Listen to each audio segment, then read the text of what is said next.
Arc Raiders is almost here, and I wanted to cover 10 advanced tips about the game, things that are a little bit more obscure, things that I haven't seen a lot of other channels cover yet. There's been lots of like beginner tips for the game in general about like extraction shooters and leveling up vendors and all that kind of stuff. But today I wanted to go through some things that I went through discovering with the technical test and the server slam. This was written and all the footage was taken before the release of Arc Raiders. So if things are inaccurate, that's because the game has changed a bit. And actually the game did change a fair bit between the technical test and the server slam. All right, let's crack into it. The first thing I want to talk about is extractions, and specifically how you can extract after the time has reached 0. And there are a couple of things that need to happen for you to do this. The first thing I think that needs to happen, and once again, I haven't had a good chance to test this, but if your friend presses the button and calls the elevator, and actually if an enemy calls an elevator, you can still extract after 0. You're going to see some footage in the background here of me crawling along. My friends activate the elevator, the timer goes to 0, and we do not die. We end up getting into the like the extract. In this case, it was actually a substation, but it works on like top level as well with the normal elevators. I think you need to have at least called the elevator before you get to 0 for this to work. But I also don't think you need to be on the same team. In this next clip I'm going to show you, we once again are on top side. We activate the elevator. There is another player running in the background, which we take shots of, not being very nice to them. It goes to 0, and they're not actually dead yet after 0. I don't know if there is a proximity around like the extract point, and as long as the elevator is called and you're within that, you don't die. Or I don't know if it's just like, as long as someone's called the elevator, you still get to play.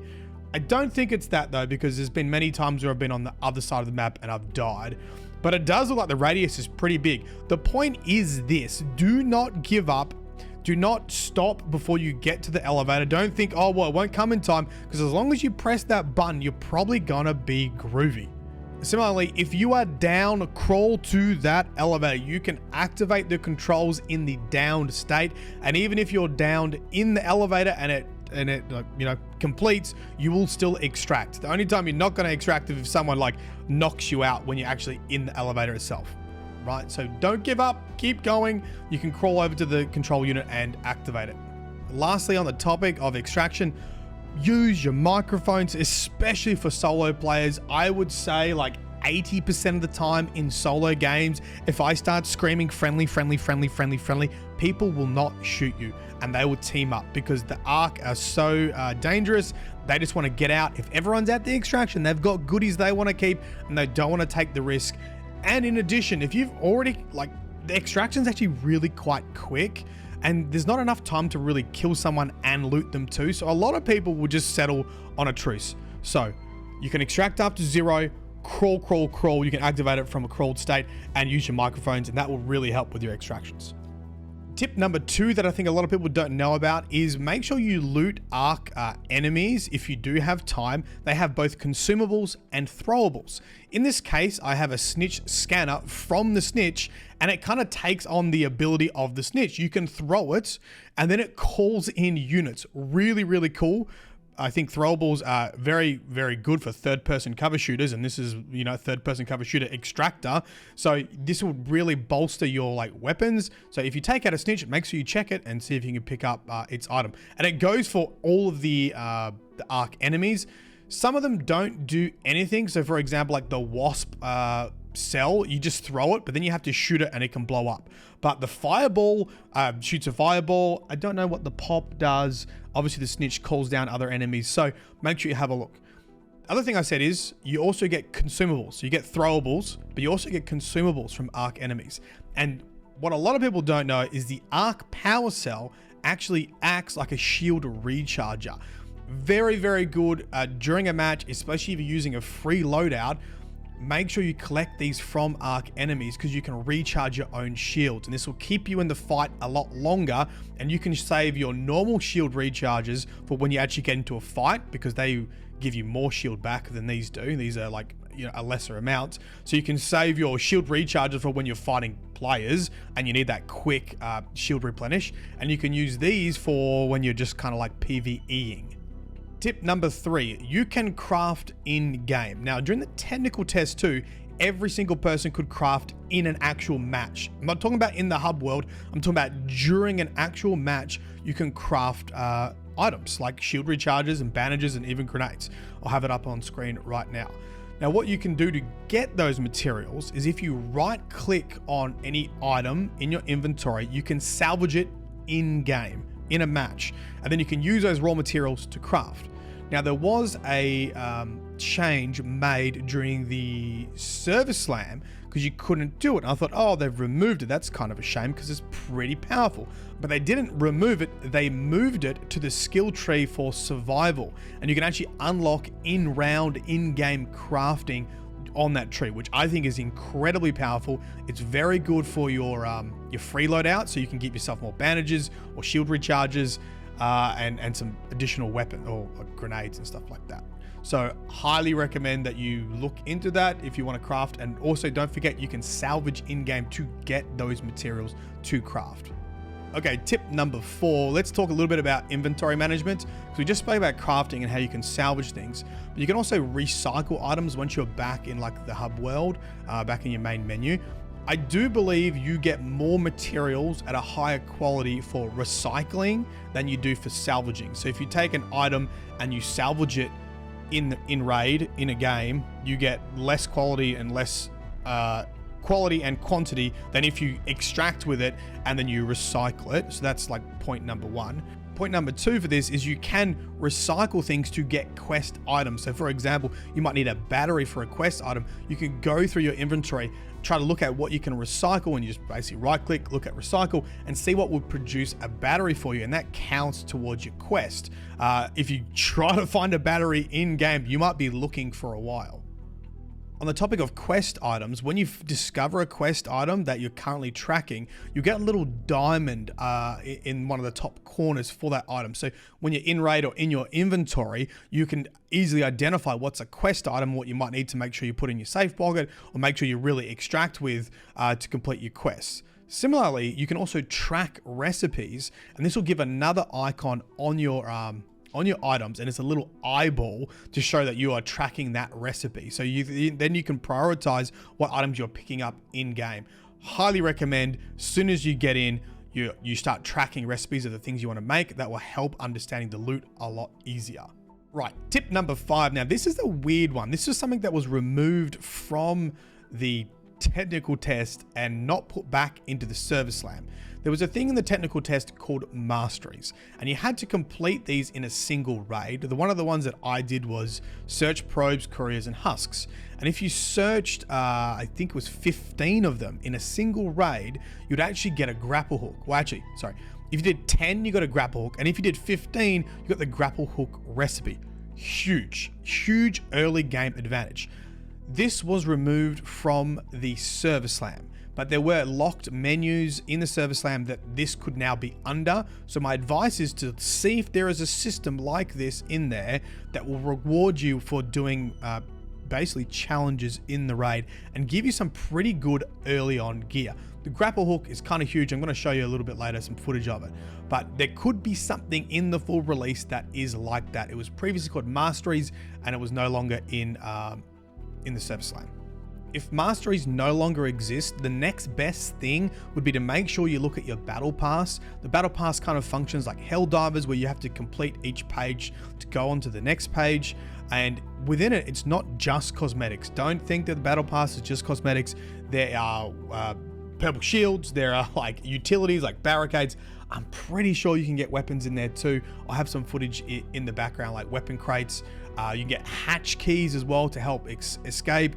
The augments as well. So like, make sure you're completing your challenges for the battle pass and redeeming them, because you do get like utility, weapons, shields, all that kind of stuff in there. And that will give you a big bump in advance, like a big advantage early on in the game. When everyone's using like common, like white tier gear, if you're getting your battle pass done, you're actually going to have a bit of an advantage. Tip number 6, blueprints. These are probably the most valuable thing you can find in the game. You will find blueprints. In the technical test, they were like a gold color. They're now an actual blue color. And make sure you put them in your safe pocket if you are not on your free loadout, and you extract with them. When you extract with the blueprint, you then have to click on it, right click on it, and learn the blueprints, and this will allow you to craft that weapon, item, forever. It is like a one thing that you need to find, and you can complete your like whole crafting, so it was called crafting recipes. I'm assuming it's now called like blueprints. Complete your blueprint loadout, and this will like really bump up what you can craft in the game. Until I play a bit more of it, I would highly suggest you always prioritize getting out with blueprints, even above keys.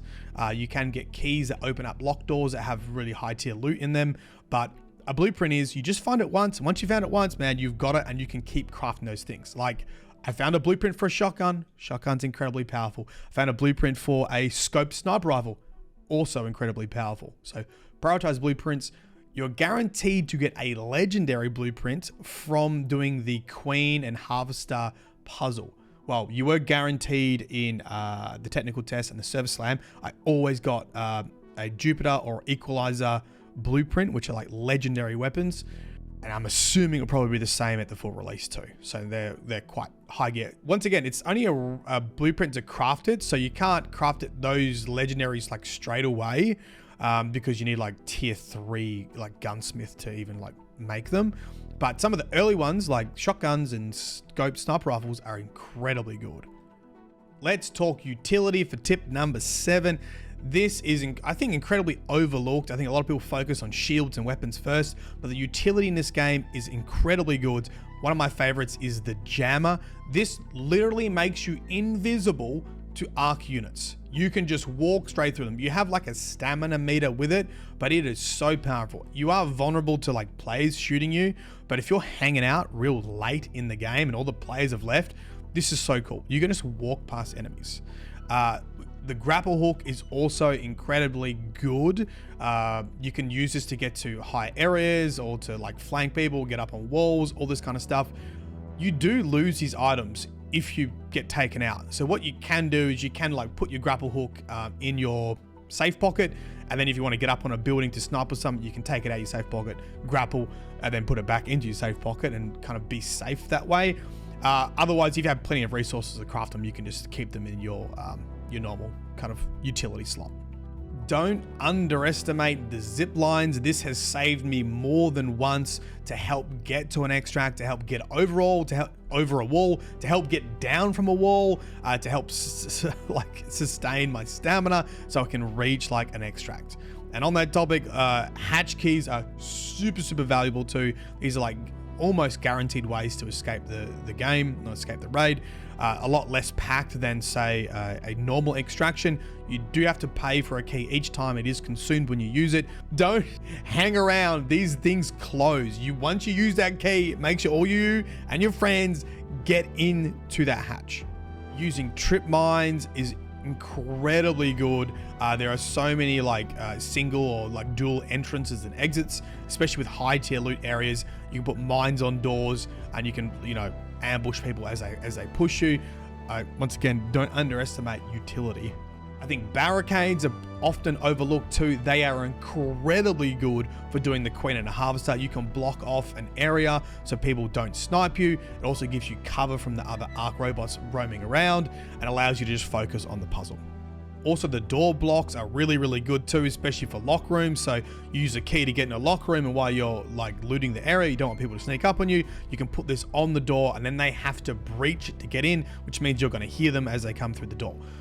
As you can see, these are just all examples of how good some of this utility is and why you should be using it when you're playing the game.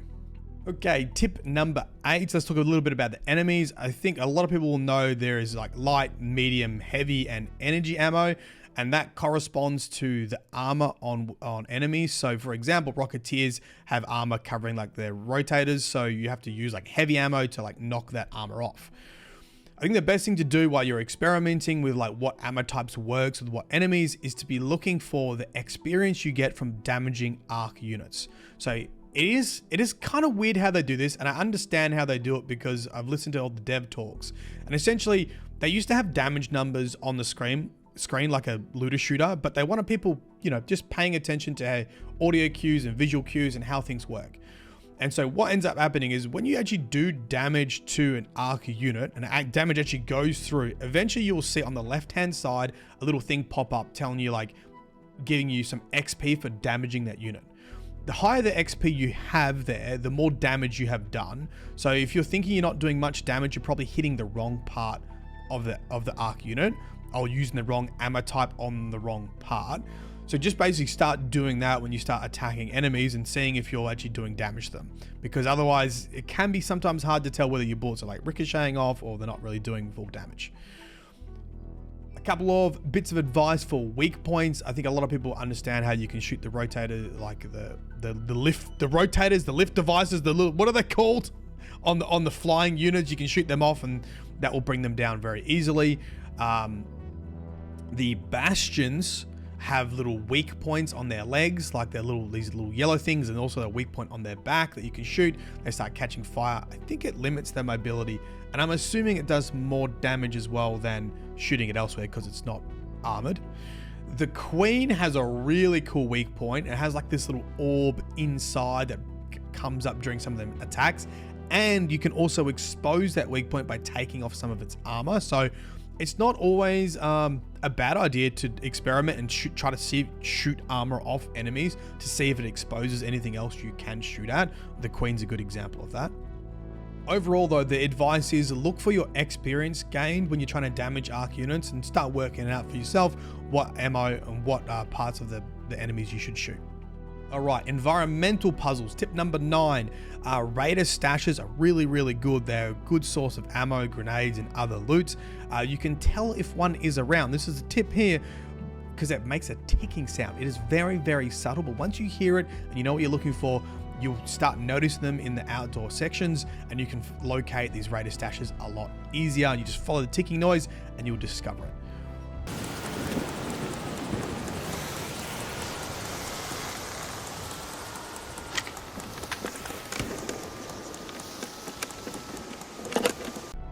Other environmental puzzles include the field deposits. These are these blue buildings, so they have like a blue tarp over them. And in the general area, there'll be a box that you can pick up and carry. And you're gonna bring it back here. It opens the box for you, and then you can get all the goodies out of it. There is certain spawn locations for the box, and once you've done it a couple times, you'll start learning where they spawn. Obviously, they're not always in that spawn. Like you got to rotate around between the spawns to find which one where it spawned, and hopefully no one else has taken it already, but they're a great source of early loot getting into a raid. Talking about great loot, I can guarantee you one of the most popular YouTube videos is going to be the location of these weapon crates. Once again, they have set spawn locations, but are not always there every raid. And these will give you weapons, and from the service slam, like these are popping out blues, which were far above what we could craft at the time. And I think they're going to give a pretty distinct advantage. And I'm expecting a lot of people running straight to these weapon cases. If you see these, take note of where they are and start checking them each raid, because they're going to start giving you some beefy equipment early on to take on other players and the Ark. And my final advanced tip for this video is actually how to complete the Harvester and Queen puzzle. I highly recommend, if you're enjoying the game or you haven't done this yet, maybe save this video for later and try to do it in the game. It's like a little mini puzzle you have to solve. It's not like on the level of a Destiny raid or dungeon, more like a public event. But the thing is, other players can attack you while you're trying to solve this, and it is very intense. It is very fun to solve. I highly suggest you give it a shot solving it yourself, and if then come back and watch this on how to complete it, you will get some pretty cool blueprints from this, which you want to stuff straight into your safe pocket. There was only one change that was made between this service slam and the technical test, and I'll interrupt when that happens. Hey, timer's on.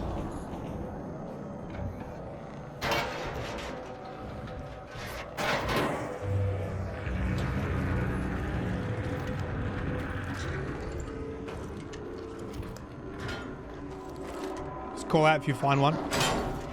Yep, come up. Okay, one more. This one seems to be in that one every single time. Is it? Yeah. We're at 25 seconds. Found the third one. Okay, chuck them all down. They seem to be in the same place every time. Yeah. Okay. Get ready to exit. Right. Okay, actually go to your corner. Yeah, go to your corner. Yep, that's good.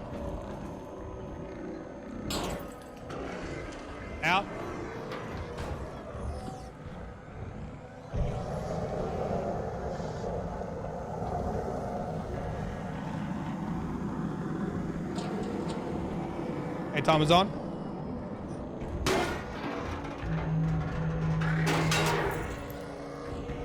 Okay, do your things. Okay, so this section here is slightly different. They changed where you deposit the canisters. You now deposit the canisters in like the center console, not out to the sides. Open. Canister. In. Close. Okay, melee. They're out, they're out, they're out.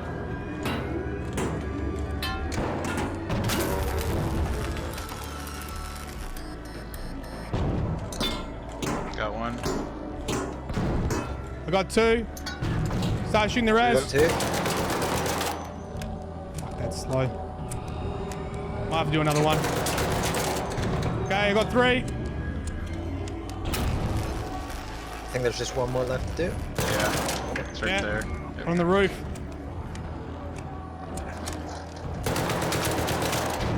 Got it. It's We're green good. now? Is that all they all got? Press the buttons. Everyone get on the button. I pressed mine. Press it. Woo! There we go. Now Get your what? lead, boys. Loot! Oh my. And with that is all my advanced tips for Arc Raiders. Happy rating. I can't wait to start playing on the 30th of October. I hope this helps you get into the game and you enjoyed too. A like and a comment would be greatly appreciated. And I'll see you next time. Bye-bye.